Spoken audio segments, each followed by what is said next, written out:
के उसूल में दूसरा उसूल सीखेंगे।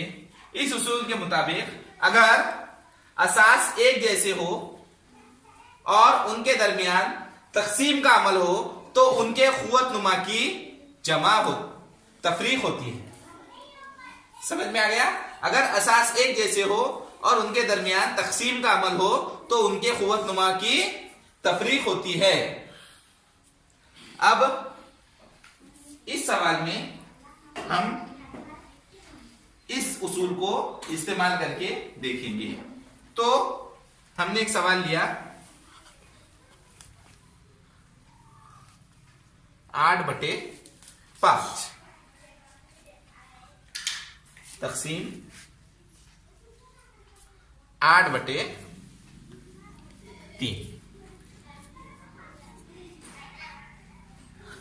अब इसमें अगर हम देखें तो 8 जो है तो दोनों में असास कॉमन है और ये 5 जो है तो इसका कुव्वत नुमा है और ये 8 का कुव्वत नुमा 3 है। दोनों में 8 असास है और ये 5 और 3 कुव्वत नुमा है।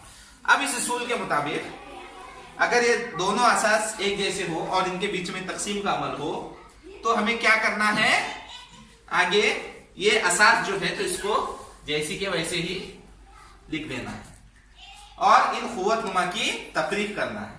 तो 5 में से 3 निकालने पर कितने बचेंगे? 2। तो हमारा जवाब आ जाएगा 8 की कुव्वत 2। इसमें एक और शर्त है कि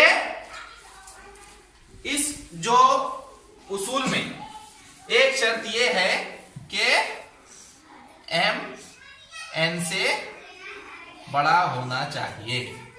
ये जो है पहले वाला कुव्वत नुमा दूसरे वाले कुव्वत नुमा से बड़ा होना चाहिए। यहां पर हम देखेंगे ये 5 3 से बड़ा है क्या?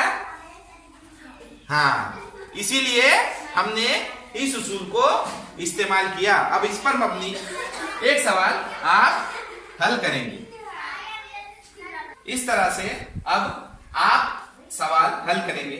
मैं आपको एक सवाल देता हूं, इस उसूल के तहत उस सवाल को हल कीजिए। एक सवाल है 3 की कुव्वत 7 तकसीम 3 की कुव्वत 4।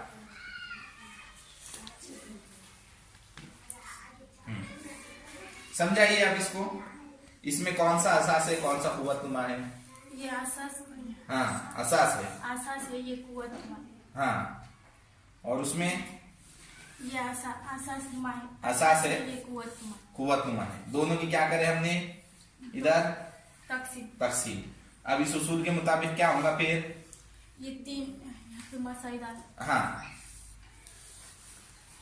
ये 3 तारीख है।